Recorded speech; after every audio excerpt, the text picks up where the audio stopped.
Olá, sejam bem-vindos a mais uma edição do programa Diálogos. Esse projeto do Instituto Cultural Engá que visa resgatar a história de personalidades profissionais que trabalham no campo das artes, da cultura e também da economia criativa. No programa de hoje nós vamos conversar com o arquiteto Aníbal Verri Júnior, professor universitário e presidente do núcleo do Instituto de Arquitetos do Brasil aqui de Maringá, o IAB. Aníbal, seja bem-vindo ao Diálogos. Muito obrigado, Miguel, pelo convite, parabéns aí pela sua iniciativa, acho importante, vai registrando, né, o depoimento dos colegas da cidade e estamos à disposição.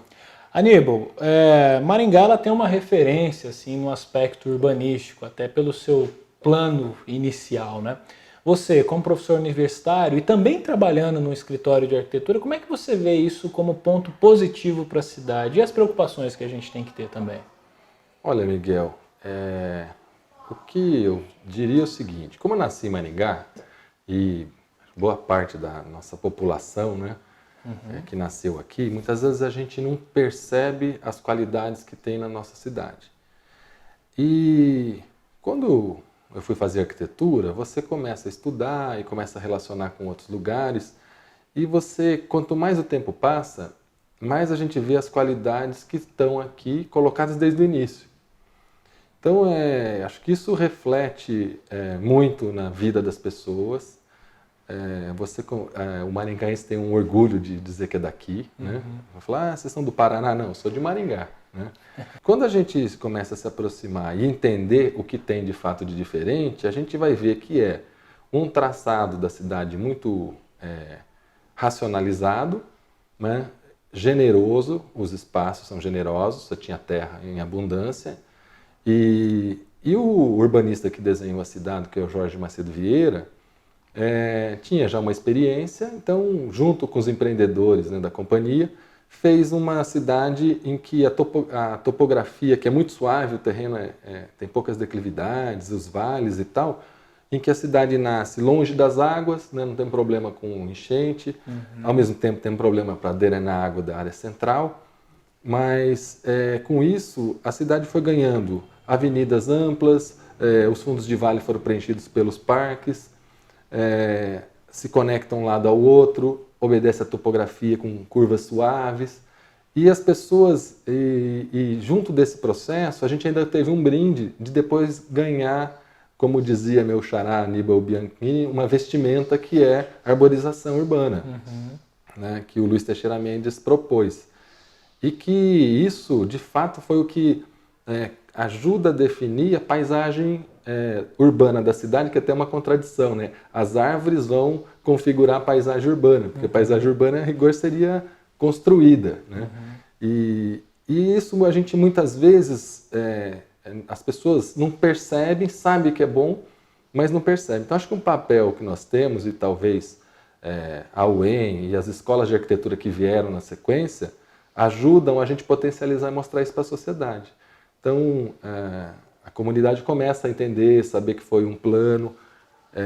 Acho que a Comissão do Patrimônio Histórico que tem na cidade também tem insistido nesse assunto.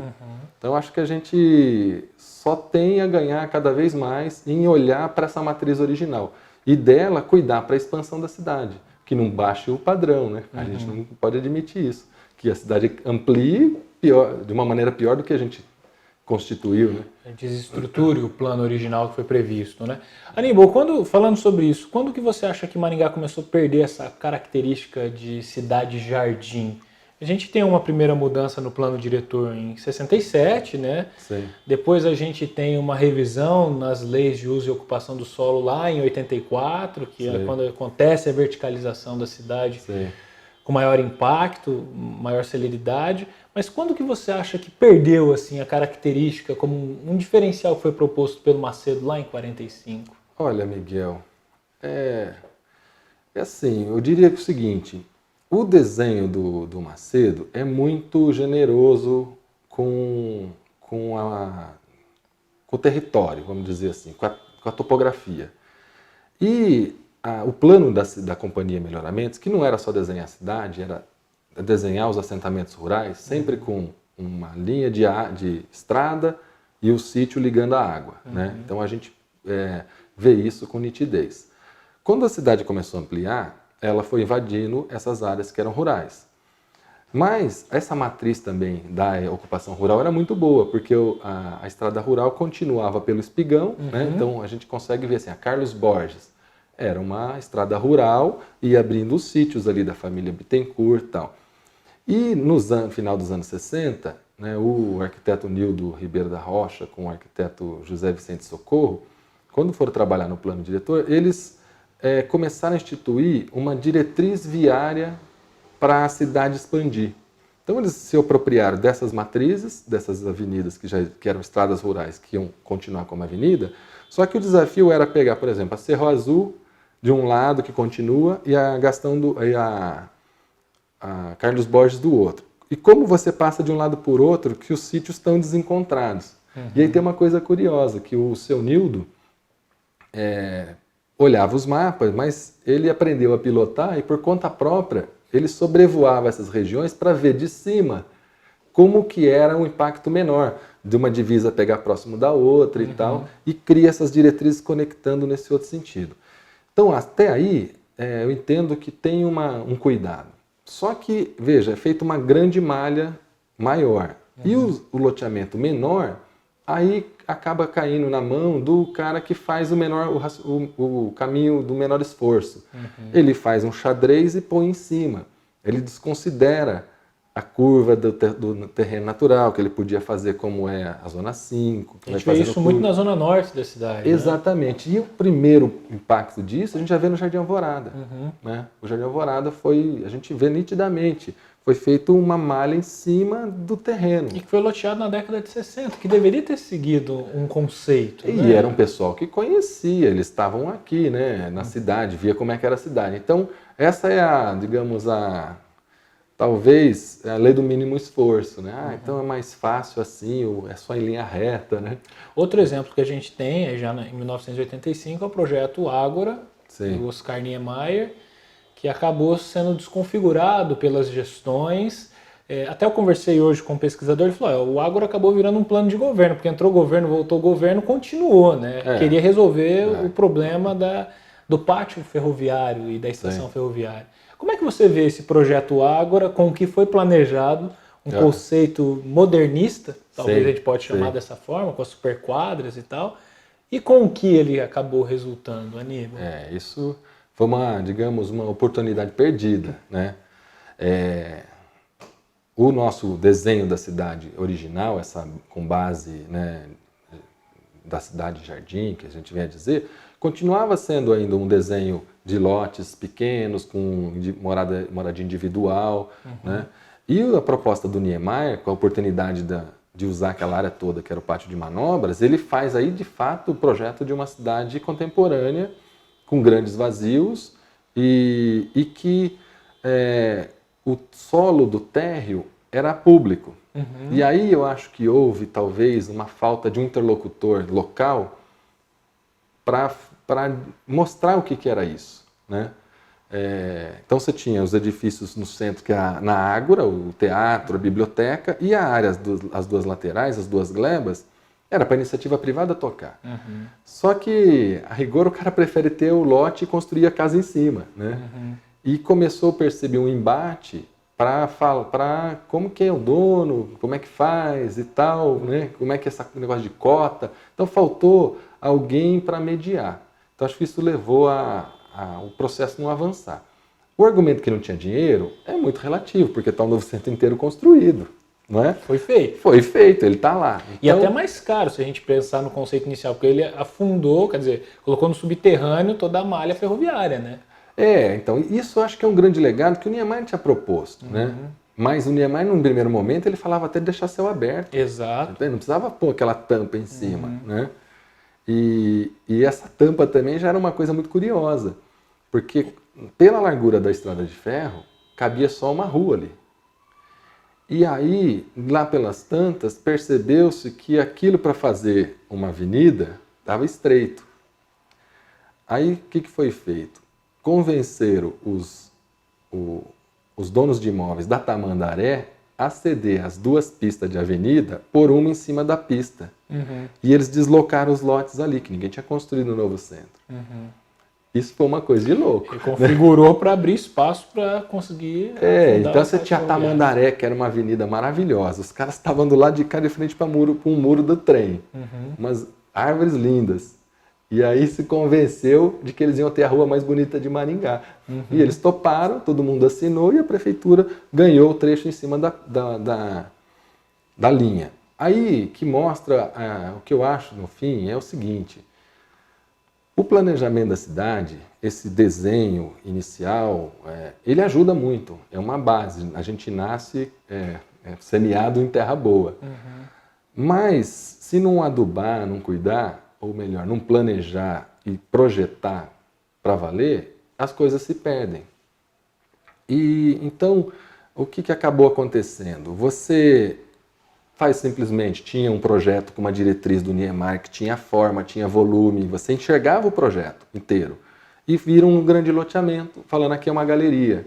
E ninguém sabe o que vai acontecer. Então, essa história de mudar uma avenida que estava configurada para cima da pista é um arremedo do projeto, que não tinha o projeto. Agora então aqui é uma avenida. Tanto é que hoje você passa, talvez é um dos poucos locais que você parece não se reconhecer em Maringá quando você anda no novo parece centro. que você está no faroeste, às vezes passa um rolinho de terra, de poeira. Tu não tem árvore, não tem nada, né? Ô Aníbal, voltando ainda um pouquinho lá na década de 1950, a gente tem alguns arquitetos de referência que acabam trabalhando em Maringá, em projetos. E talvez o mais importante em função do legado arquitetônico que deixou na cidade seja o José Augusto Bellucci, né? Sim. Como é que você vê esse legado que o Bellucci deixou aqui em Maringá, seja com a Catedral, Maringá Clube, o Grande Hotel Maringá? Como é que vocês, arquitetos, analisam hoje? Você acha que ainda é pouco explorado esse aspecto? Até para o turismo? No fim, pode ser pouco explorado mesmo, você tem razão. Pelo seguinte, qual é o grande legado? Quando você lida com gente do mais alto nível, como era o escritório Bellucci, as pessoas veem que construir é daquela maneira que se constrói. Né? Se é um picareta, a referência vira a picaretagem. Né? E ele veio para cá e fez, né, o hotel e tal. E aí os jovens que vieram para Maringá, como o próprio Lúcio Kasprovic, ele tomou contato com um projeto do Bellucci que tinha detalhamento, especificação de tudo. Né? Então, você vê que a própria condição da escola, que você começa a trabalhar, você vai trabalhar no molde de quem já está trabalhando. Então, o nível era muito bom. Aí começa a passar por aqui também mais uma série de arquitetos, como Rino Leve, que é um arquiteto super importante para a história da arquitetura brasileira, que projetou um banco na esquina da Getúlio Vargas com a Santos Dumont. Era o Banco do Comércio, acho que uma coisa assim, né, onde era a livraria Bom Livro, um arquiteto importante. Aí veio um outro cara chamado Salvador Cândia, que fez o prédio do edifício Maringá, né, aqui vizinho da nossa praça, aqui em Napoleão. Também um arquiteto com obras importantes em São Paulo. Então, assim, esse pessoal vem com um alto nível, né, de produção, de saber fazer projeto, fazer arquitetura, que ajuda quem está próximo a trabalhar naquele nível. Então isso acho que é uma coisa muito importante. E a gente vai ter então o escritório Bellucci, né, fazendo o Hotel Bandeirantes, aí a Catedral, o Maringá Clube. Então imagina assim, o Maringá Clube ele faz um projeto, aquilo influencia de alguma maneira, sem dúvida, todos os usuários do clube. O sujeito vai construir, aquele é o padrão mínimo para se fazer. Né? E assim vai, né? Praças e tal, teatro, igreja, né? A igreja de São Jorge do Ivaí, né? Até hoje todo mundo olha para aquela e fala, puta, que igreja... Uma pena que o Bellucci deixou vários projetos que não foram executados, né? Aí foi... O Paço Municipal, Sim. o Teatro Municipal. Você acha que isso foi uma grande perda para nós, enquanto referência arquitetônica de equipamentos públicos? Eu acho que o padrão né, o teatro que ele projetou, que era na praça... aqui, como é que chama? Manuel Ribas, né? Era muito curioso, ele era um cilindro de forma pura, completamente, era muito bonito, assim, com umas peças de concreto e tal. Talvez hoje a gente falasse, não tinha um estacionamento, sei lá o quê, mas igual o Calil Haddad, o estacionamento está fora, né? Então, Sim, eu acho que seria... As obras do escritório Bellucci eram muito responsáveis. Então, acho que o que fosse construído, que a gente deixou de construir, perdemos a experiência, né? Mas, mesmo assim, depois veio uma outra leva que hoje na escola a gente tem olhado um pouco com mais cuidado, são as agências bancárias que foram construídas aqui. Que foi um momento dos anos 80, né? Um outro momento econômico, e que são obras que dão um show comparado com o que a gente constrói hoje. Tu fala assim, olha para esse prédio da Caixa Econômica que tem aqui do lado, né? Inteiro de concreto, com pé direito duplo, conectava uma rua na outra, né? O estacionamento no subsolo, proteção solar com brise e tal. E olha para uma Caixa Econômica recente, que é uma caixa, é um barracão de alvenaria, né? Que põe um forrinho e um piso cerâmico, é um abismo a diferença do espaço, né? E, então, acaba que, acho que talvez até um desrespeito com o usuário, né? Qualquer coisa tá bom, pai, uma E aí você tocou num item que é importante, como é que a gente faz essa relação agora, os prédios que estão tombados, para ter o seu uso, se não com a finalidade que foi construído, mas para que tenha uma ocupação da população. Porque a gente tem um grande exemplo na cidade, que é o Hotel Bandeirantes, tombado em 2005, a revelia do proprietário e tal, um prédio de referência, está fechado desde então. Quer dizer, o que você acha, enquanto arquiteto, que precisa ser feito para tentar resolver ou minimizar esse impacto? Porque tombamos um prédio, o equipamento está tombado, mas sem uso, ele perde o seu valor social. Né? Exatamente, acho que essa é a questão. Veja bem, como o prédio ele é privado, precisa no mínimo ter a disposição do proprietário abrir a possibilidade de ocupar. Ele tem a liberdade de fazer o que ele quiser. Ele continua dono e o tombamento não ingessa o uso. Pode fazer o uso que ele quiser lá dentro. Então tem algumas restrições contra a arquitetura, né? Deve-se manter a arquitetura que está lá, não o uso. O uso muda. O uso é uma questão na arquitetura muito curiosa, né? As pessoas falam muito do uso, e tal, dentro de uma casa, o cara fala, meu closet, meu não sei o quê. Mas você imagina um prédio comercial, ninguém sabe que uso vai ter, não é? Exato. Então o uso é muito relativo. Às vezes a gente valoriza demais a ideia da função. E um hotel como aquele funcionou como hotel. Se ele continuasse como hotel hoje, funcionaria muito bem. Mas precisa ter uma iniciativa do proprietário de abrir, né, para se fazer um uso. Quando ele não quer fazer nada, que é o que está lá, aí de fato o próprio edifício perde a função social de existir, que abre uma possibilidade para o município intervir. Né, intervir e falar, olha, esse prédio interessa para a comunidade. Que, aliás, passou da hora já disso acontecer. Então a gente tem mecanismo legal para fazer isso. Né? E aí sempre fica um problema, que fica... Enquanto a gente não tiver bons exemplos de ocupação de imóveis de caráter histórico, vai ficar sempre essa nuvem. Né? Nós tivemos um caso do Cine Peducci, né? Do Cine Horizonte, né? Lá na Vila Operária. Está construindo um prédio lá, tinha condição na época de preservar a fachada do cinema, o foyer, não ia prejudicar o prédio. Valorizaria o prédio. Hoje fica patente que ia valorizar o prédio. Ele ia ter condição de ter apoio de isenção do município, que a lei já tem uma lei que prevê isso, de IPTU. Então, precisa ter um alinhamento de bons profissionais colaborando. E aí você tocou no ponto. Não falta os arquitetos locais entenderem o elemento patrimônio histórico como uma oportunidade de negócio, Aníbal? Olha, falta, porque precisa, exatamente, talvez essa seja a grande questão. Os arquitetos entraram na história para fazer conta. Né? Falou assim, olha, dá para fazer isso, você preserva, você pode ter um suporte de investimento aqui, então é possível fazer. Agora, às vezes o ego do arquiteto atrapalha, né? Aníbal, você está no IAB, uma instituição de referência, né? E nós temos um problema em Maringá, que é o Cine Teatro Plaza. Problema porque a estrutura, o complexo cultural que o Plaza está amarrado, 33% só de propriedade do município, o restante é de um privado. Junto do Plaza, a gente tem um problema social, que é a Praça Raposo Tavares e a Rua Gilberto Carvalho, que agora então nem se fala, porque o terminal está sendo construído, então está um arranjo ali meio complicado, né? Como é que o IAB poderia ajudar nesse processo? O concurso é uma possibilidade que o IAB pode ser parceiro da prefeitura para ajudar, para potencializar soluções mais pragmáticas para o equipamento?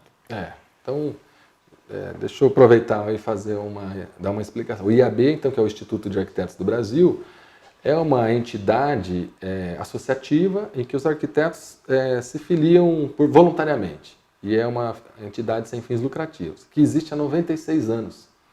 É a entidade mais antiga dos arquitetos. Então, é uma entidade que tem uma história aí e que parte dessa história é construída na defesa da arquitetura, né? E na defesa da contratação de projetos para obras públicas por qualidade através do concurso público. E eu acho que o Cine Plaza, e eu acho que todas as obras públicas, a gente tem condição de fazer concurso para creche, concurso para escola, para praça, né? Escolhendo o projeto, não o preço. Né? Então, nós defendemos isso. Né? O Instituto e não de Arquitetos. significa que a obra vai ser a mais cara. Não, pelo pode ser alguma. Né? Tem um concurso acontecendo hoje, para você ter uma ideia, em Brasília, que é o seguinte: o governo do Distrito Federal lá está organizando um concurso de habitação de interesse social. E o escopo é assim: tem um lote, tem as características urbanas, quanto pode construir, e tem o preço. Vai ganhar quem fizer o maior número de lote de habitações pelo menor preço. Então veja só, o preço está intrínseco. Não sei se vocês sabem, mas as Torres Gêmeas que caíram lá em Nova York foi um concurso em que dizia o seguinte: o prédio mais alto, mais barato ganha. Foi um concurso. É uma modalidade que o mundo inteiro usa. Sem dúvida. Olha só o desafio, não é? E para o Plaza você acha que é um caminho interessante? Porque a gente dá condição de vir gente do Brasil inteiro com um olhar que muitas vezes a gente não vê, essa coisa que a gente está falando de ser local, de potencialidades que estão lá, que a gente está o dia a dia e acaba não percebendo. E eu acho que é um caminho. Né? O prefeito está entusiasmado, inclusive, de fazer um concurso para fazer uma revitalização da praça, da catedral, até a frente do estádio. Do eixo monumental. Desse eixo todo. É uma coisa maravilhosa. Né? Sem dúvida. Estamos trabalhando para fazer. Então, o IAB pode colaborar nesse sentido, mas não necessariamente ele tem que fazer. Nós defendemos que tenha concurso. Claro que a gente tem uma expertise de 90 anos para ajudar. Né? Uma rede de IABs pelo Brasil. Então, isso aqui é... Legal. Aníbal, já indo para o final da nossa conversa, qual que é a sua visão, tanto quanto profissional, quanto professor também, de Maringá agora tentar projetar um plano de futuro, esse master planejamento, para a gente ter uma visão da cidade quando ela for completar o seu centenário em 2047? Não, acho ótima a iniciativa. O que eu acho é que nós precisamos ouvir todos, né? A grande questão é, a cidade é a nossa casa. A casa do homem é a cidade. Né? Faz um tempo já que a maior população vive nas cidades, né? No mundo inteiro. E aí todos têm que participar da cidade. Eu acho que essa ideia de um grande plano é importante, porque dá diretriz, né? Como foi feito esse plano. Mas esse plano não pode ser um plano da diretriz só viária. A gente hoje tem condição, eu acredito, com a inteligência que nós temos, né, com o conhecimento que se tem adquirido, de desenhar a cidade para valer. Né? Porque se você tratar só de lei com um código de obra, que hoje só fala do coeficiente da taxa de ocupação, constrói igual ao novo centro. Hoje nós temos expertise para desenhar a paisagem da cidade. Falar, aqui os prédios têm que ser todos da mesma altura, a quantidade de habitação que tem que ter, a densidade por metro quadrado, uso misto, tem que morar e trabalhar perto, tem que ter o comércio, tem que ter a escola. A gente sabe o que não fazer também. Né? Sim. Então, é legal, acho fundamental. Agora nós temos que tentar colocar todo mundo para participar. Conciliar objetivos. Né? Exatamente. Aníbal, para encerrar, o que é arquitetura para você que trabalha há décadas no campo da arquitetura? A arquitetura é uma profissão maravilhosa. Né? Ser arquiteto é um privilégio. E a arquitetura é a construção dos espaços, né? com uma intenção plástica adequada, né? Em que você tem o uso, mas que você busque sempre ocupar a paisagem da maneira adequada. Então, acho que fazer uma obra oportuna no seu devido lugar, com respeito à vizinhança, né, com entendimento de onde você está. Acho que isso é a arquitetura, entender o seu tempo, né, construir com a técnica do seu tempo, tentar sempre avançar. Né? Construir o país se constrói assim, a gente avança. Né? A obra que o Niemeyer deixa é isso. É uma obra que usou o que a técnica tinha, né? Então tem uma liberdade, aquilo avança, né? Então é isso, acho que a arquitetura é a gente construir com o sabor do seu tempo para as pessoas viverem. Essa que é a grande questão. O edifício sozinho não é nada, né? É um objeto. Legal. Aníbal, obrigado por essa conversa.